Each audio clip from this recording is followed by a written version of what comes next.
Hello everyone, welcome back. In the previous video of the Mauryan administration, we had done about the literary sources, the archaeological sources. If I ask you the question, tell me the literary sources about the Mauryan administration, your answer was Arthashastra, written by Kautulya, also called as Chanakya, also called as Vishnugupta, right? Then the second literary source was Indica. Who wrote Indica? Megasthenes. He had written Indica. Okay, who was Megasthenes? He was basically a Greek ambassador to the court of Chandragupta Maurya. Right? Then we coming to archaeological sources.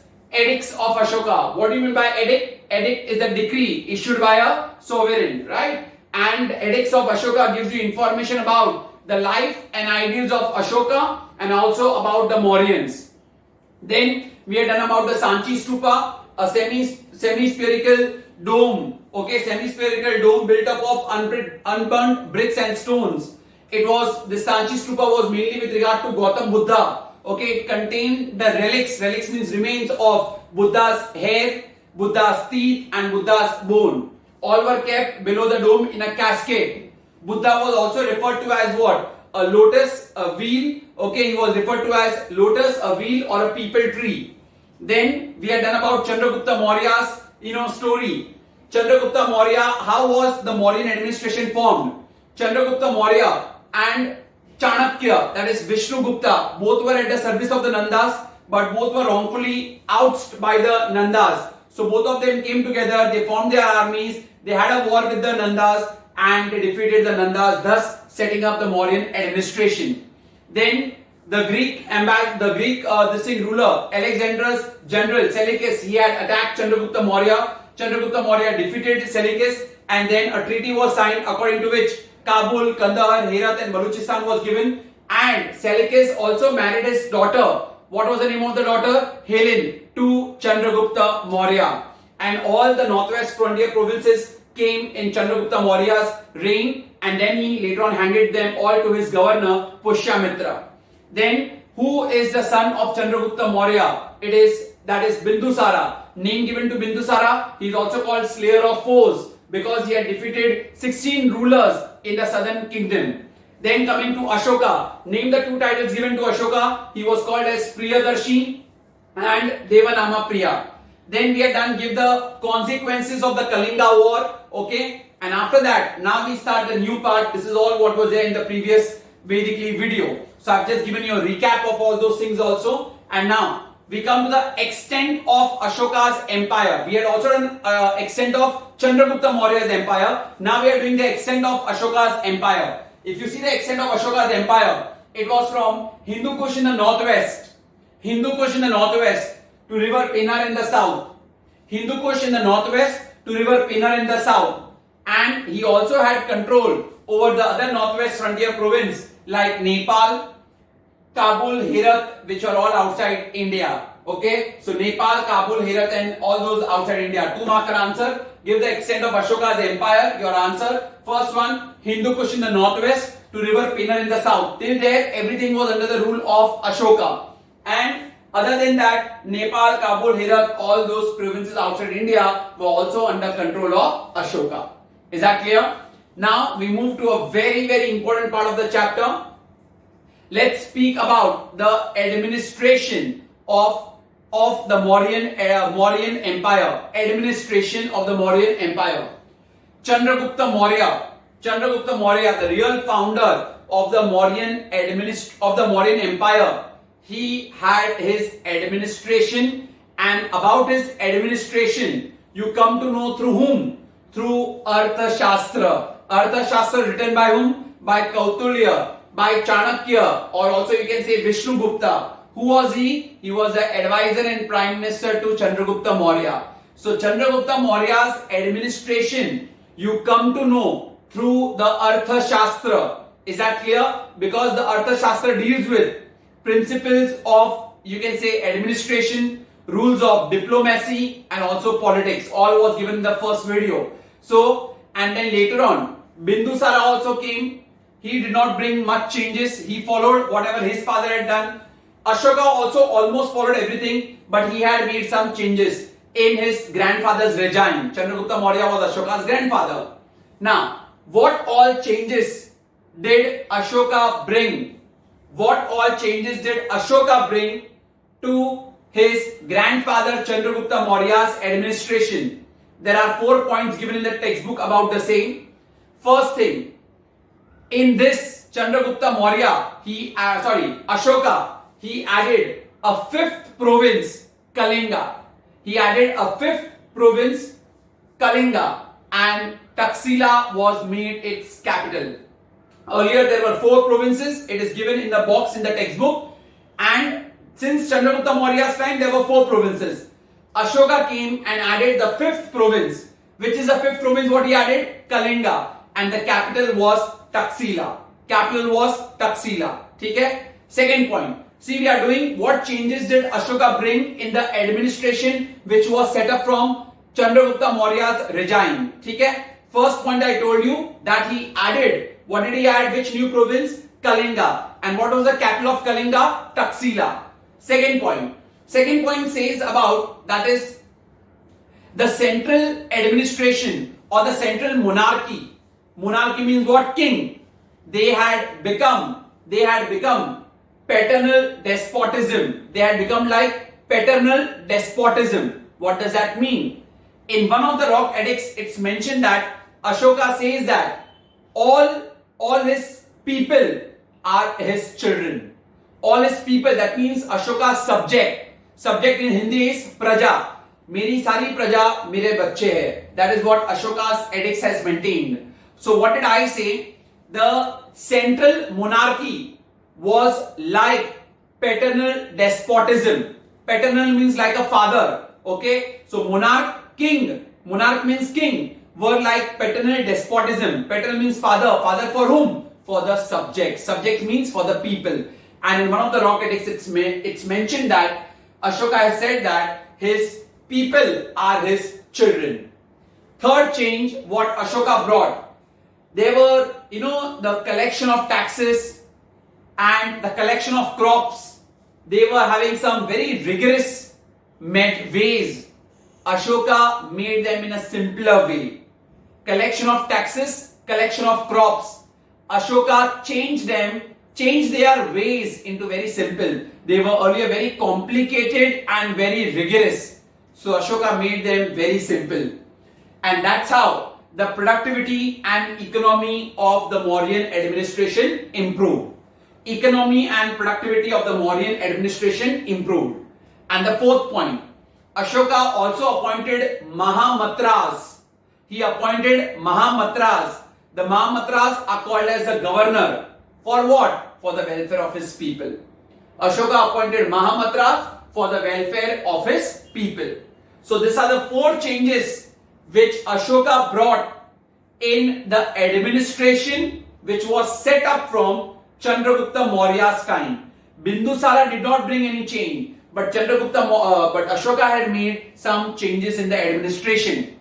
Let's say again those 4 points. First point, try to recollect. What was the new province which was added? Kalinga. Capital of Kalinga, Taxila. Done. Second, the central monarchy. Monarchy means king. They had become paternal despotism. What does that mean? Ashoka has said that all the people are his children. Third, the rules were very complex in regard to taxes and collection of crops. Ashoka made them very simpler. The collection of crops and taxes, the rules were made very simple by Ashoka. And that's how, what had happened because of that? The economy and the productivity improved. And last point, fourth point, what did Ashoka appoint? He had appointed Mahamatras. Mahamatras are called as governors to look for the welfare of his subjects. These were the changes which were brought about by Ashoka in the administration set up by Chandragupta Maurya's time. Is that clear? One more last time. Let's try first point. Which was the new province which was added? Kalinga. Capital of Kalinga, Taxila. Done? Second point. Second point, the central monarchy. Central monarch. Monarch means what? King. Had become dash. Had become paternal. Paternal means what? Father. Paternal despotism. Father for whom? For the children. So Ashoka said that all his people are his children. Earlier, the rules were very complex with regard to taxes and collection of crops. So what did Ashoka do? He made them very simpler. By that, what happened? The economy also improved and the productivity also improved. And the last point, Ashoka appointed Mahamatras. Mahamatras means what? Governors. Why? To look for the welfare of his subjects. That's it. These are the 4 changes. Now, very important answer. That is, the entire administration was divided into civil administration and also military administration. Okay? Entire administration was divided into civil and military. This was the 2 under administration. Okay? Now, let's speak first about civil administration. Civil administration is further divided into central government and provincial government. Is that clear? Entire administration is divided into 2. Which 2 parts? Civil and military. Okay? Now, under civil administration we have 2. Central government and provincial government. Okay? Central government and provincial government. Now, if you go to see with regard to the central government, write a note on the central government of the administration of the Mauryan Empire. Very, very important 4-marker answer. First of all, the king was considered as the supreme authority. In the central government, who was regarded as the supreme authority? The king. Okay? And the office of the king was hereditary.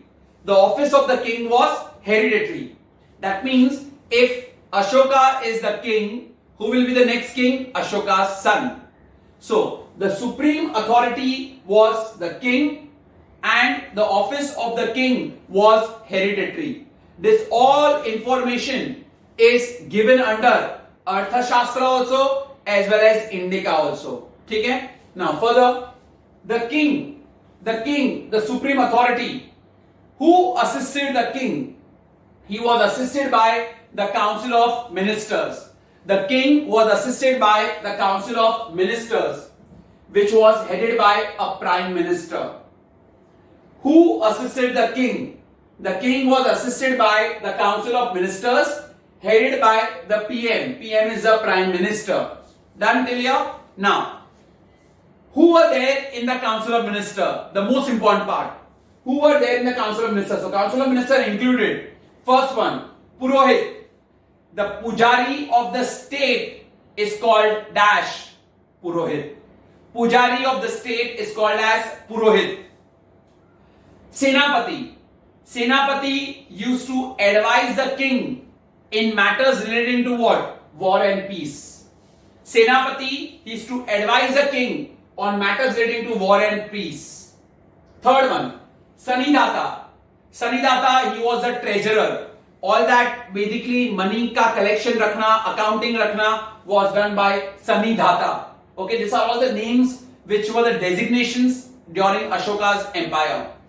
And Samartha. Who is the Samartha? He was called as the taxation expert. Tax, how to put up and impose taxes was done by Samartha. I repeat again all the 4. The Pujari of the state. Who was the Pujari of the state? Purohit. Okay? Second, Senapati. Senapati is to advise the king on which matters? War and peace. Third one, Sanidhata. Who was the Sanidhata? He was the head treasurer. And fourth one, Samartha. Who is the Samartha? He is called the taxation expert. He is called the taxation expert. I repeat again. The Purohit. The Purohit, who is he? He is the Pujari. Okay, Pujari of the state is called as Purohit. Second one, Senapati. Senapati is the one who will advise the king on matters relating to what? War and peace. Sanidhata, he is a treasurer. And Samartha, who is he? He is a taxation expert. Who are the other officers over here? We had superintendent of mines and ports. We had superintendents of weights and measures. They were the other officers who were there. So when I ask you a question for 4 marks on central government, your answer will comprise of what? Who is the supreme authority? King. The office of the king is dash. It is hereditary. All this information of the central government is provided where? In Arthashastra written by Kautilya and Indica written by Megasthenes. Perfect. Okay. The king. Who assisted the king? He was assisted by the Council of Ministers, headed by the Prime Minister. The king was assisted by the Council of Ministers, headed by the Prime Minister. Okay. Now, who all were there in the Council of Ministers? Who all were there in the Council of Ministers who is to assist the king? First one, the Purohit. Who is the Purohit? The Pujari of the state. Second, Senapati. Who is the Senapati? He will advise the king on matters relating to war and peace. Third one, Sanidata. Sanidata, he is the treasurer. And fourth one, we have got Samartha, who is the taxation expert. Samartha, taxation expert. Sanidata, treasurer. Okay. And who are the other officers? We've got Superintendent of Mines and Ports and Superintendent of Weights and Measures. That's it in the central government. Now, under provincial government, Ashoka had not made much changes in the provincial government. The only changes what he made was in the central government. Okay? Ashoka did not make much changes in the provincial government. Whatever changes he had brought was under the central government. And under provincial government, which was the new provinces? Which was the new province added? Try which was the new province added? It was Kalinga, and the capital of Kalinga was Taxila. Okay. Now further, in the provincial government, provincial is local, central is the entire one. Like how in India we have two governments, central and the state. That's the same way. So under provincial government, the head of the province, who was he? He was a Kumar, also called as Aryaputra. The head of the province was called as Kumar, and he was also the Aryaputra. Who assisted the Kumar? He was assisted by governors. Governors are called as Mahamatras. Okay. Further, now in the provinces, who is to collect the taxes? Pradeshika. In provinces, collection of taxes was done by Pradeshika.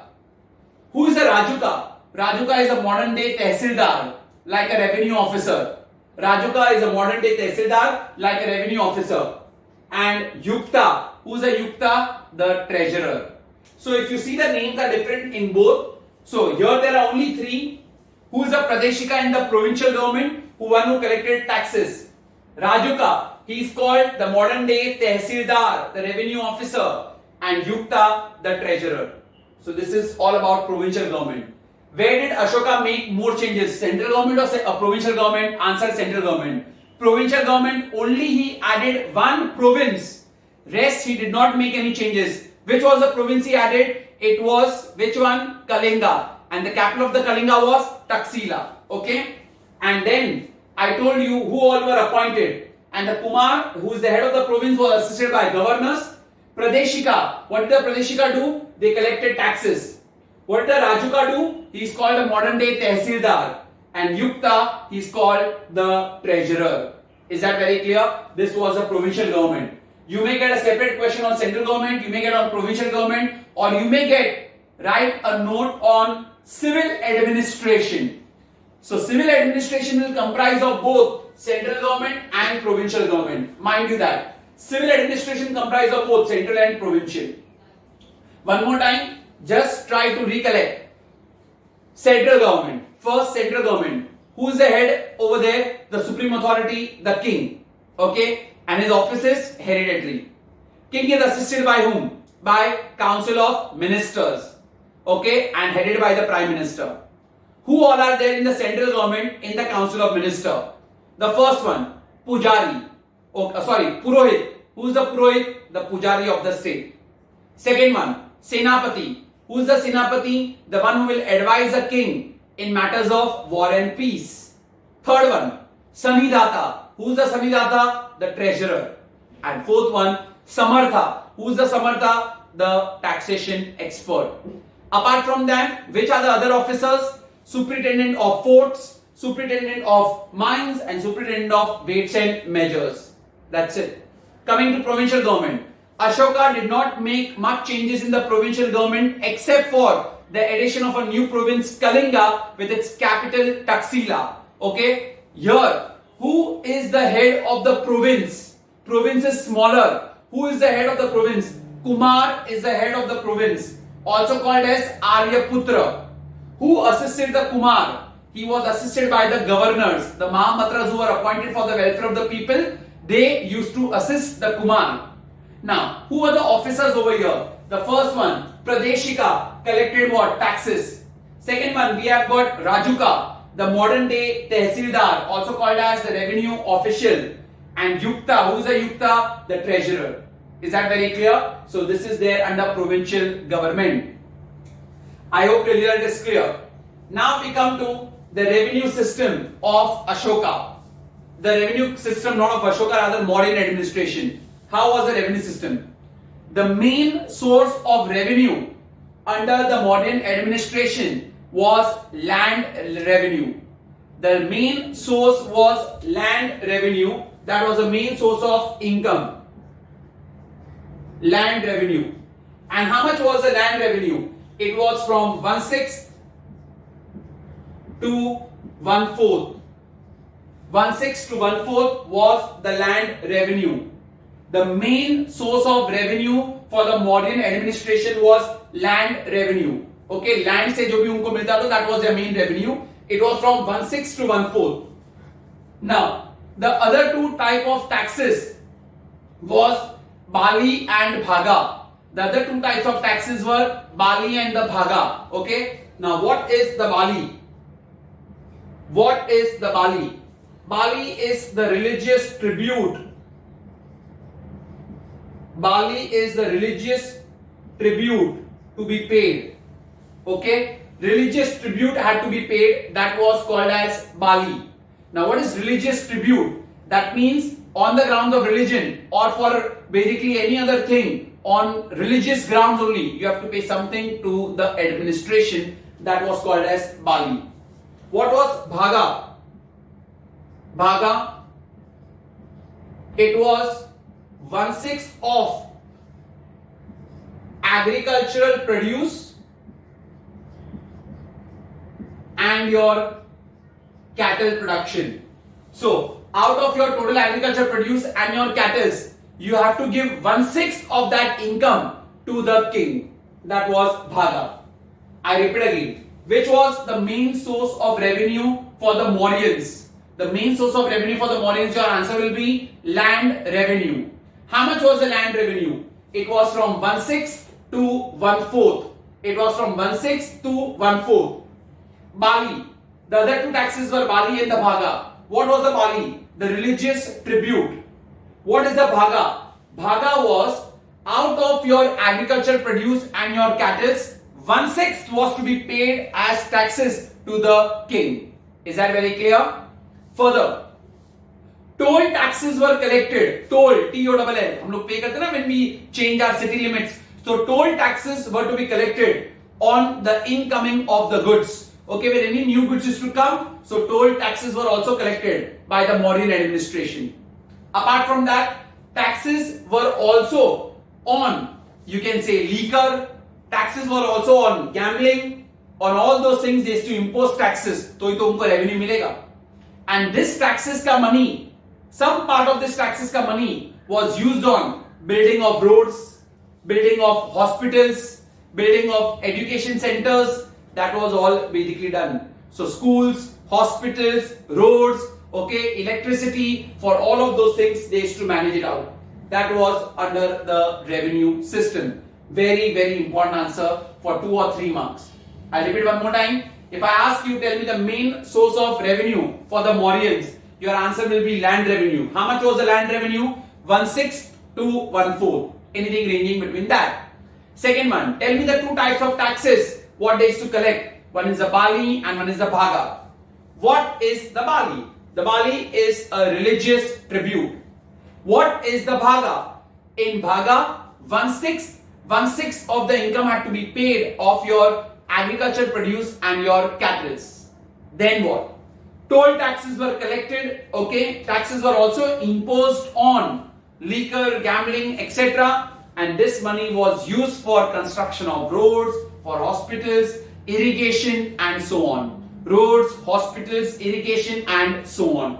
So that's under the revenue system. The next one, let's speak about now the spy system. Sir, what do you mean by the word spy? जासूस हम लोग जो बोलते हैं ना, that is called spy. The Mauryans, they had a wide network of the spies. They had a very wide network of spy. Forget that. There were spies against spies. What does that mean? जासूसी करने के लिए रखा था.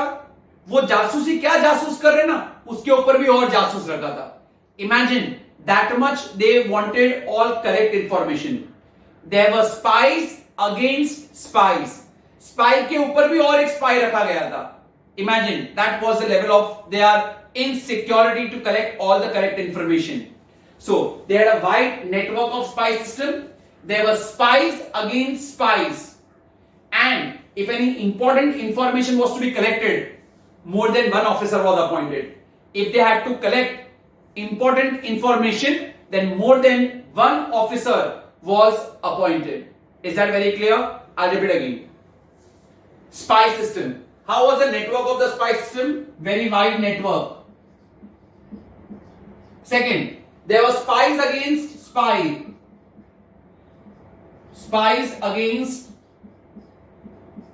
the spy, right? Third one, to collect important information, more than one officer was appointed. For important information,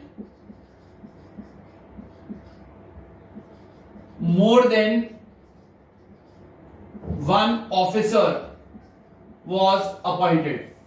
And lastly, they had proper control over the bureaucrats. Bureaucrats are the officers. Okay, bureaucrats are the officers. Okay, over having certain rules and regulation, which had to follow certain rules and regulation. So had control over bureaucrats. Had control over bureaucrats. So that's about the spy system. So when I ask you for 2-marker answer, write a note on the spy system of the Mauryan administration. The network of the spy was very wide. There were spies against spy, and to collect important information, more than one officer was appointed, and they had got proper control over their bureaucrats. Is that clear? Further, now administration, the second part, that is military administration. Very, very important. Now what comes under the military administration? These last three answers, revenue, spy, military, all are very, very important. Anything can come actually. Military administration. Now if you go to see the military administration of the Mauryans, it was basically very, very huge. Very huge. They had lots of infantry, cavalry, they had got chariots, they had got elephants also. You know what's the difference between infantry and cavalry? Infantry, if you see in any war, right now Mahabharata and all of those comes, जो लोग चल के जाते ना, they are not on any horse or something, they are called infantry. Those who are on the horse na, they are called cavalry. Okay, so in the military, the Mauryans had infantry, cavalry, they had elephants, and they also had chariot. जो रथ में आते ना king, that is called as chariot. Now what were there? How many were there? They had 6 lakh infantry. Imagine 6 lakh soldiers in infantry. 30,000 they had cavalry. 8,000 they had elephants. And you can say, sorry, 9,000 were elephants and 8,000 they had chariots. 6 lakh infantry, 30,000 cavalry, 9,000 they had elephants, and 8,000 they had chariots. Their main source of fighting was bow, arrow, shield and sword. Bow, arrow, shield and sword, they were the main form of fighting. So they had bows, arrows, swords and shield. The king was the commander-in-chief of the army. The king was the commander-in-chief of the army. They had a proper recruitment policy of soldiers. King himself was involved in recruiting soldiers. The salary was paid in cash. Salary to the officer, to the military was always paid in cash. Okay, I repeat again. Who was the commander-in-chief of the military? King was the commander-in-chief. They had a proper selection recruitment policy, and the soldiers, they were paid in cash. Is that very clear? They were never given any payment in kind. They were paid in cash. Now, till now I finished all this. One more time if you want, I will give you the basically entire explanation. Administration, but I will be a little fast in that. It's just a revision. Administration was divided into two parts: civil administration and military.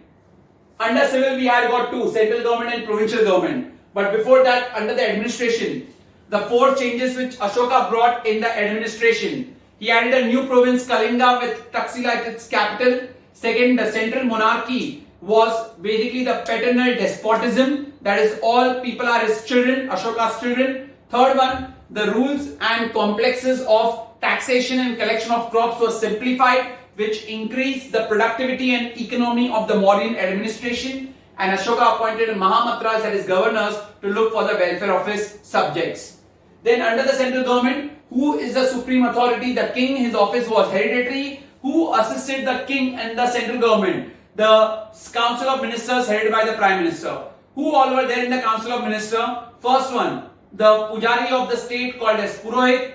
Senapati used to advise the king in the matters of war and peace. Third, Sanidhata, who was basically the treasurer, and Samartha, who was the taxation expert. Other officers included the superintendent of, that is, mines and ports, and also weights and measures. Under provincial government, Ashoka did not make much changes to the provincial government, okay, except for addition of the Kalinga province. He had made only changes in the central government. Now, in the provinces, who used to head the province? Kumar or Aryaputra. And he was assisted by whom? Assisted by Mahamatras, that is governor. Now, in this, who were there? Pradeshika collected taxes, Rajuka, the one who used to collect revenue, and the third one, Yukta, called as treasurer. Then we did the revenue system. Tell me, which was the main source of revenue for the Mauryans? It was land revenue. How much was the land revenue? From 1/6 to 1/4. Name the other two sources of revenue, that is Bali and the Bhaga. What is Bali? The religious tribute. What is Bhaga? Out of your total agricultural produce and cattle, 1/6 was to be provided to them. Then toll tax was collected on the goods coming in. Taxes were also on gambling, okay, and also liquor. And whatever money was from taxes was used for construction of roads, hospitals, and for irrigation. Spy. They had a very wide network of spy system. There were spies against spies to collect any important information. More than one officer was appointed, and he had got good control over his bureaucrats. Military administration. They had 6 lakh infantry. Infantry means one who is walking, the soldiers. 30,000 on the horse, that is called cavalry. They had 9,000 elephants and 8,000 chariots. Which were the main form of weapons? It was bow, arrow, sword, and also shields. Who was the commander-in-chief of the military? The king. They had a proper recruitment policy to appoint the soldiers. They had a unit also of at least 30 people, and basically the soldiers, they were paid in cash. Next we come to Ashoka's Dhamma. Very, very important. I hope you all know that Ashoka, by the Kalinga war, he had ended war completely. Though Ashoka himself, he adopted Buddhism as a religion, but he never enforced upon his subjects that you all also follow Buddhism. He had gone to the Buddhism religion, but he never forced upon his subjects to also become a Buddhist only or follow Buddhism as a religion. So, Ashoka rather followed a policy of Dhamma. What is this Dhamma? By that, Ashoka wanted to unify principles of all the religion. So, Dhamma was a unifying principle of all religion. सारे religion के लोगों को एक साथ आना था. He wanted to bring all people of different religion under one roof. So Dhamma was a unifying principle of all different religion. Dhamma is a moral law, an ethical order, or a common code of conduct. Dhamma is not any religion. It is rather a moral law, an ethical order, or a common code of conduct. Ashoka never enforced Buddhism on his people, though he had selected that. Rather, he wanted Dhamma to be a unifying principle of all the religions. Is that clear? So, if I ask you what is Ashoka's Dhamma, Ashoka, though adopted Buddhism as a religion, he never enforced upon his people. He rather said that Dhamma is a unifying principle of all religion. It is not any particular religion, rather it is a moral law, an ethical order, or a common code of conduct. That is called as Ashoka's Dhamma. Now, what are the principles what Ashoka's Dhamma preaches? The principles which Ashoka's Dhamma preaches are as follows. First of all, he said that we should practice non-violence. मारामारी नहीं करना है, अहिंसा और non-violence. Second, we should respect our elders and also children's. Third, we should do good work so that you get a good life in the next birth. Do good work so that you get good life in the next birth. And fourth, respect all religion. So if I ask you the principles of Ashoka's Dhamma, you can see on the board, there should be respect for elders and children, non-violence or ahimsa. Third point, that is do good deed, do good work so that you get a good birth in the next, you get good life in the next birth. And fourth point, respect all religion. And the last part, what impact did Ashoka's Dhamma have? First one, religious unity. Dhamma was anyways nothing but unifying principle of all religion. So all different religions, they all came together. That is religious unity. Moral values. People now behave morally and ethically. गलत काम नहीं कर रहे थे. Morally and ethically they behave because Ashoka's Dhamma itself said it is a moral law and an ethical order. Third one, end of crimes, because people started living morally. So there was no theft, nothing. People were living a very good life. And the last one, public welfare. There was no army and all. So all those army wala people, those soldiers who were left unemployed, they were made to work for the welfare of the people. So imagine one Dhamma had got such a profound impact on the Mauryan administration. First one, religious unity was brought about. Second, there was morality. Third, crimes were ended because people became moral. And fourth, the soldiers. Now there were no wars after Kalinga. So those soldiers, they were made to work for the welfare of the people. So that's about Ashoka's Dhamma, meaning their principles and the impact. Impact you have to do from inside also. Principles we don't have, and principles and we just don't have any captions as such. And the meaning of Ashoka's Dhamma, very, very important. To be very honest, whatever we have done in today's class, all are very, very important questions. Especially if I ask you, write a note on civil administration, it's central and provincial government both. Okay? What changes did Ashoka bring in the administration? Those 4 points which we had discussed earlier. And don't forget to do extent of Ashoka's empire. Last video we had done extent of Chandragupta's empire. And now this. Is that clear? That ends up your entire chapter. I again repeat, we have done according to the syllabus only. Anything further, we shall do them later on also. By then, thank you very much. Goodbye.